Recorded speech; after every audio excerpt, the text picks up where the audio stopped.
Kita ke berita selanjutnya, Tribuners Ketua ID Maluku pastikan asupan gizi di SMA Siwa 5 buruk. Ketua Ikatan Dokter Indonesia atau ID Maluku, Dr. Saleh Tualeka, pastikan asupan gizi siswa SMA Siwa 5 tidak sesuai standar.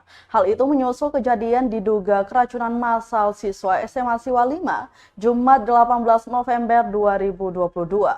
Menurutnya, kejadian itu sudah menegaskan buruknya asupan gizi dalam sajian makanan yang disediakan pihak sekolah melalui CV Pilza Jaya.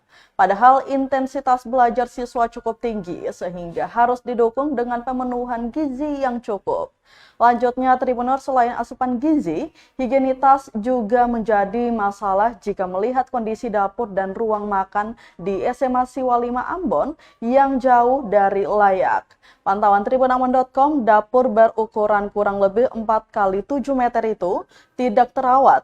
Dinding dapur berwarna hitam, meja penuh debu dan lantai dapur sangat kotor. Juga ditemukan kotoran tikus di beberapa sudut lantai. Tidak didapati perkakas dapur utama untuk kebutuhan masak seperti kompor dan penggorengan. Tidak jauh berbeda, dapur juga didapati kotoran tikus berserakan di lantai ruang makan. Diberitakan sebelumnya 70 siswa SMA Negeri Siwa 5 Ambon diduga keracunan setelah mengkonsumsi makanan yang disediakan sekolah.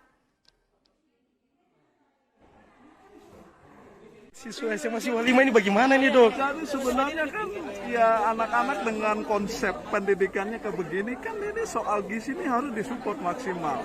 Kalau lihat intensitas belajarnya mereka nih kan, ya berarti standar gizi juga harus juga equal dengan dong punya intensitas belajar sekarang. Nah kalau kita lihat kasus yang hari ini, berarti nggak bisa kita tutup-tutupi bahwa persoalan ini adalah karena konsumsi dorang lewat sajian makanan yang disediakan oleh pihak ketiga ini.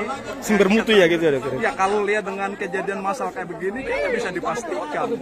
Iya kan, sehingga ya ke depan memang ini harus dibenahi, harus ada pembenahan untuk kemudian suplai makanan di sini ya standar gizi ini harus dijamin.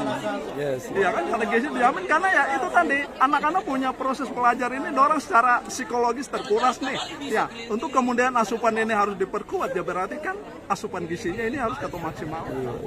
Saya Dok, soal higienitas, dapurnya kecium bau apa dan sebagainya. Soal lingkungan proses pengolahan makanan ini kan beta juga belum lihat. Kalau lihat dari informasi tadi kan, ya berarti ini kan sangat ketong sesalkan.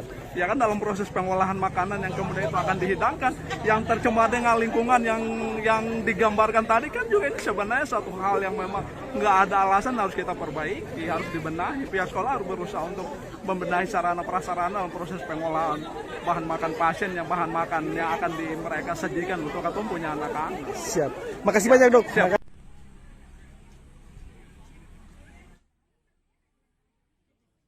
Terima kasih sudah nonton. Jangan lupa like, subscribe, dan share ya.